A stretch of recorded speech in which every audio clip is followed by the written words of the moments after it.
high warm-ups every week at some of the ones we did, and we go high, and it's real funny. We do one that goes really high, and one night we were warming up, and the basses were going like this, so I kept going, and the tenors were going, and the basses kept wanting to get up an upper register, and so when I finally stopped, I told the chorus, but I believe in warming up high, and I was telling Jill, I had a chorus member join us. She's been a member now for 2 years, and she's my baritone section leader. And she had sung with Smoky Mountain Harmony in Knoxville. She had sung with Gem City. So she had sung around, you know. She was a seasoned Sweet Adeline, and I gave her a PBI in January, and I was telling her how her voice has really improved. I mean, she had a good voice when she came, but her placement is better. She's singing with more resonance and lift, and she said, well, she said, I have to tell you, when I joined this course 2 years ago, I thought you were wacky. And I said, why? She goes, because you were all doing those high warm-ups. She goes, now I see why. I said, now you think I'm wacky for other reasons. She said, yeah. And so we expect our course members to have 2 PVIs a year. We expect them to compete. That's a qualification. They have to have 2 PVIs from May to the next May. They have to have 2 PVIs, and we have a deadline in the fall. We have to have one by that deadline, and then we have a deadline before spring contest. Our deadline for PVIs, our contest is the first weekend in April this year. So our deadline for PVIs was January 31st. And so everybody has to have, and I have a team of people that get PVIs. I do, my 2 assistant directors and someone else on my music team, they get PVIs, or they can get PVIs from Jen Cook or a coach coming into town they can get a PVI with. And so this is an expectation that we have. And when you have new members come in, they will come in at the level where you are as a chorus. Does that make sense? Mm-hmm. So when our members join now, the new members all have to have a PVI with me. And it's really funny because they'll come to me and they'll say, well, I've been told I'm supposed to have a PVI with you. I don't know what it is, but when do I sign up? So, you know, they tell them these things. And it's made a difference in our singers, the individual. Now, let me say something to you about that. That came from the chorus members. We had talked about it several years ago as a music team about should we require PVIs. Well, see, I have a hard time with that because it's a volunteer organization. You've paid your dues, you've joined, now I'm going to expect you to have 2 PVIs, and oh, by the way, you should pay for them. You see? And so we discussed this as a music team, and I said, I have a hard time expecting that. And we've been very fortunate to go to, we've been to 5 Harmony Classics, and we've been very fortunate to compete. But it was after about the second one, when we came back in like 2003, 2004 or 5, one of my course members went to the lead section leader. She's a lead. She said, I get a lot on rehearsals Tuesday nights, but I need more. So we started having course members saying, I need more. And when the music team brought this back, I said, now it's time. They're asking for more. What can I do now to get better? What we're doing here every week is good, but I want to get even more better. And so then we said, now it's time to strike. And so we required 1 PVI. And I gave the PVIs the first time around because I wanted to hear every voice. And so now we've been doing this for probably 7 years. And now it's an expected thing that they have PVIs to get vocal improvement. So it's something that came from the chorus members saying, I want to get better. So there are different ways for you to do that. I mean, you all can offer PVIs. You all can, there's ways to be better as an individual singer to help the collective unit. Yes, ma'am? And how do you handle if somebody can't afford PVIs? If they can't afford it, we have an angel fund, or we have people, as the director, I know where the purse strings are in my chorus. And I don't mean that in an ugly way. No. I know pretty much financially in my chorus who can afford things and who can't. We started having Jim Arns coach us about 2 years ago. You know Jim Arns? Oh, yeah. And Diane Portia's been coaching us, and so has Lori Leifer. They've been coaching us for about 7 years. And Diane Portia said to me, she said, Kim, she said, I know you want to get your course to A level. She said, and the best way you're going to get there is to get Jim Arns to coach you. This was a coach telling us this. She said, now I know I might be doing myself out of a coaching gig. And so I went to Jim Arns, and well, first I found out what his fee was. Yeah. And right after International was in Nashville, and we competed, I knew then that we needed more.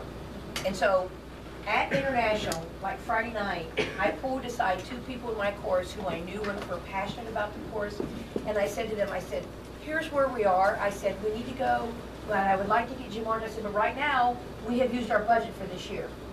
We had coaching already booked. We had Diane coming in and Lori coming in for regional. But I said, I want to get Jim Martin in. And these two people said, we'll pay for it. Well, see, I knew. Well, see, I knew if, and I didn't say, can you pay? I said, what do you think? They said, oh, well, we can help. So we brought Jim Arns in, and the first time he came in, the first time you have a coach in, I always call it a first date. Are we still going to respect each other in the morning? Because you have to see, you know, are you going to like the personality? Is the coach going to like your personality? Is the coach going to get along with the directors? You understand? There's just so many things. And so the first night Jim came, I was very nervous. I was nervous. I told her I was nervous because, and he moves like, he moves very fast. And so my chorus, and there's pretty good discipline on the risers anyways. They were watching him go back and forth. And I kept thinking, and I couldn't read my course. I kept thinking, do they like this? There you go. Halfway through the coaching session, Jim Orange was walking, and he stopped and he said, I'm coming back here. And my course just went like that, and I thought, he said that. He said he believed in us enough that he wanted to come back. And after that night he coached us, two people came up to me and said, Kim, if we need to have him again, I'll pay for it.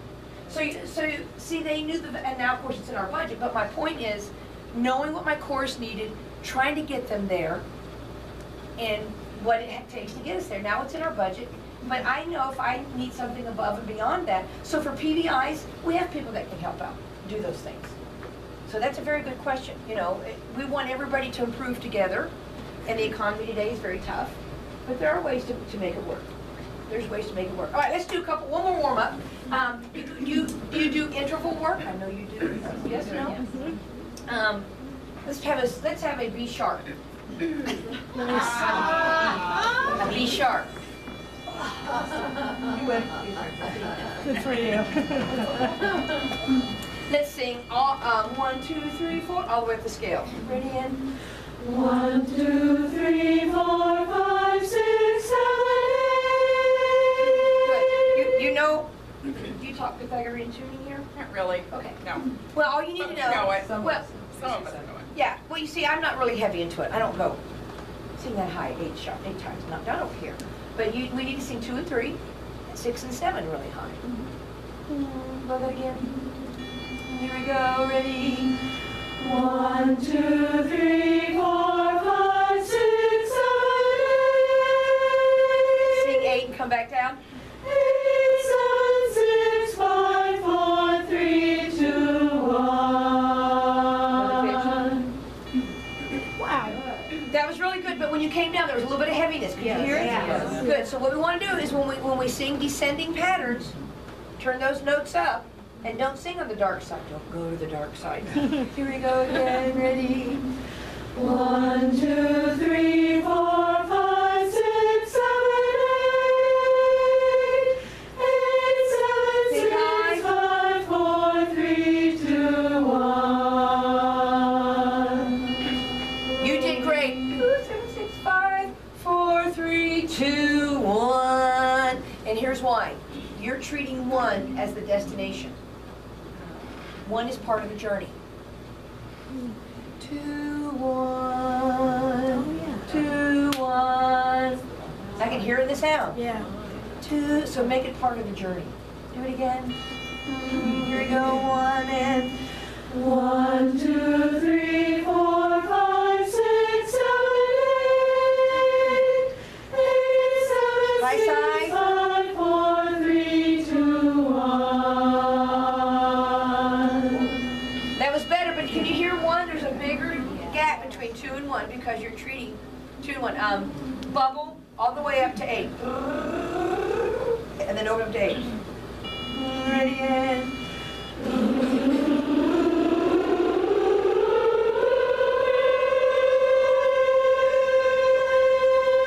do that again to bubble up and just sing okay, and free it up.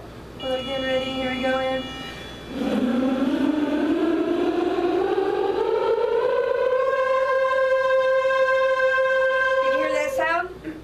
Now, when you sing the numbers, you want that sound when you get up there. So maintain the space as you go to sing space. You go up ready and 1, 2, 3, 4, 5, 6,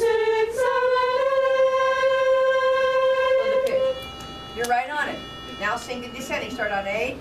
8, 7, 6, 5, 4, 3, 2, 1. That was better.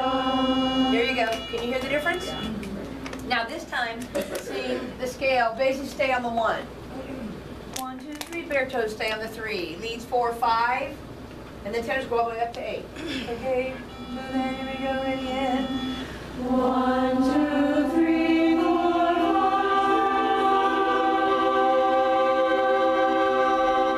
you just sang a major chord. Okay? Did you hear that? Yes. Blow the pitch? Good. Now start at the top. And tenors, you stay on the 8. Leads, you stay on the 5. It descends. You understand? Yes. Here we go. 8. 8, 7, 6, 5, 4, 3, 2, 1. Can you hear how you didn't tune it? Right. Now, as you're descending, what should you listen for? I finished. The tenors. They're holding on up there. Yeah. Tune to the tenors. Tune to the tenors. Tenors, you need to lay it out there free. Give us that again. 8, ready, and. 8, 7, 6, 5, 4, 3, 2, 1. See how much better that was? And you have to listen to what the tenors are doing up there. And basses, and you, as you descend, think, I've got to get into the tenor sound. Here we go. Do that again. 8, ready, and. 8, 7, 6, 5, 4, 3, 2, 1. You hear that? Yeah, that is. It's a major chord. Yeah, you can really hear it. All right, now start on 1, 2, 3, 4, 5, 6, 7, 8. Basses stay on the 1. Baritones stop on the 4. Leads on the 6. Tenors go all the way up to the 8. You're welcome. 1, 2, 3, 4, 5, 6. You hear that? That's a 4 chord. This is a major chord progression. Do it again. That was right on pitch.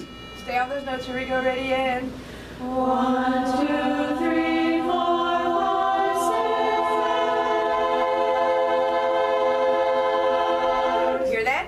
You like that? Now this time, this gets tricky. Basses stay on the 2. Baritones stay on the 4. Leads stay on the 5. Tenors stay on the 7. Okay? 1, 2, and 2's going to be high. Here we go. Ready? 1, 2, 3, 4, 5. You sang a 7th, a 5/7 chord. Now, here's where you apply the barbershop. Baritones are on the 4, leads are on the 5. That's that rub, right? So let's practice that rub that you get into each other's singing space right now. Here we go. You're right on pitch. 1, 2, and basses, you're doing a great job. You got to sing high in the 2. Ready, and. 1, 2, 3, 4, 5. Yes. You like that? It's to resolve. It's like, No, we're done. We're done. Now go back to the 1. Okay, go back to the 1, the 3, the 5, and the 8. Here we go. Ready? 1, 2, 3, 4, 5. And so you sang a major. I love that exercise. It's really good for tuning. Yeah. It's really good. Yes, ma'am. When we went out with the leads, I was in my note first, but then when the leads came in, I moved into theirs.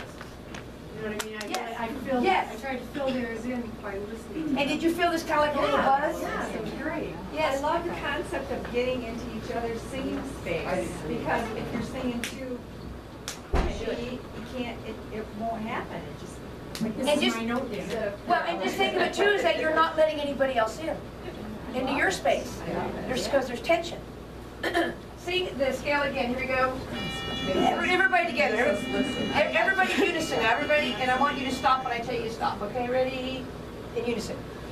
1, 2, 3, 4, 5, 6, 7.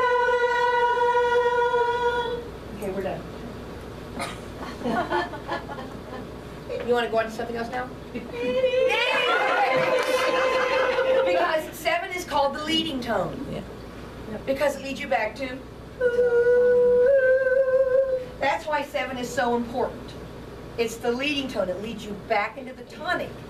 And so whenever you have a 7th chord, you know, whoever's singing that 7th tone, I may have made this reference last night. We're talking on working on the music, and I might say the note you're singing is the 7th in that key. You have to sing it higher. Does this make sense? You know, what I'm giving you is I'm giving you music theory 101.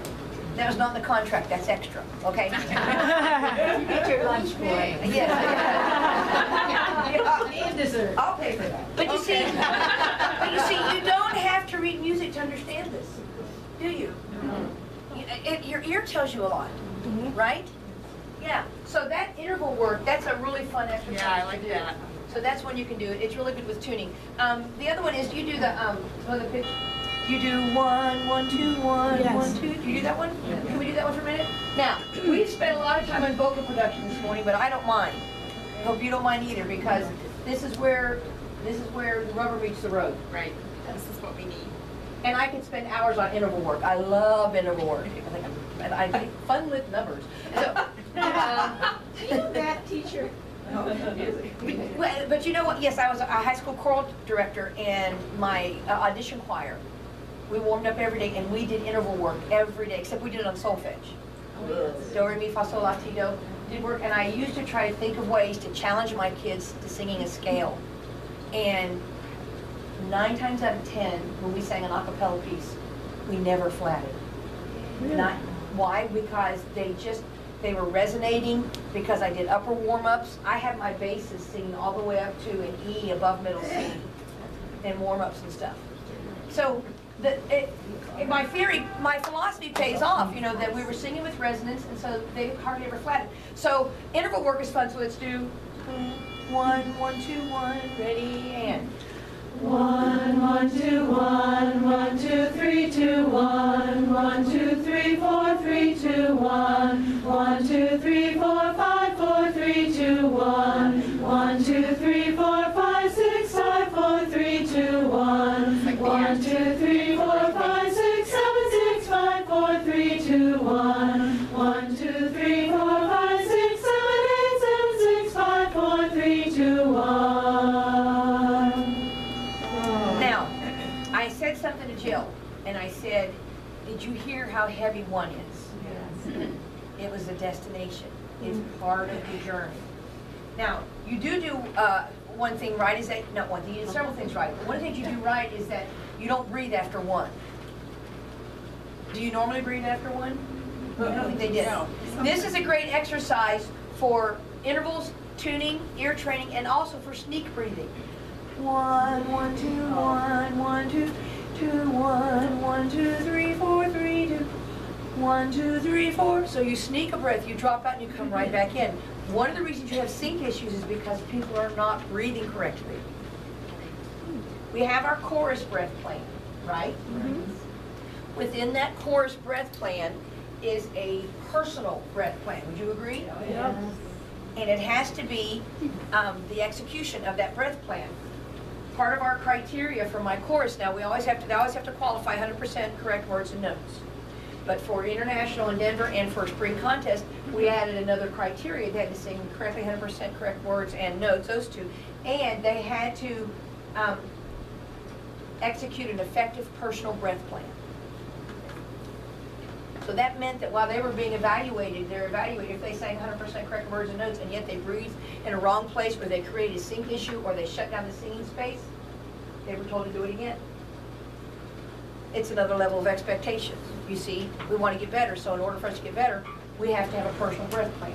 So think about your personal breath plan as we do this, and how you're going to effectively execute it on this. Here we go. Think of 1 as part of the journey, and 1, 1, 2, 1, 1, 2, 3, 2, 1, 1, 2, 3, 4, 3, on the high 2, side. 1, 2, 3, 4, 5, 4, 3, 2, 1, 1, 2, 3, 4, 5, 6, 5, 4, 3, 2, 1, 1, 2, 3, 4, 5, 6, 7, 6, Tall on 5, 6, 4, 7. 3, 2, 1, 1, 2, 3, 4, 5, 6, 7, 8, 7, 6, 5, 4, 3, 2, 1. Did you hear what you did at the end? Above the pitch. Yeah, you're still pulling it up. Can we sing it a little bit faster?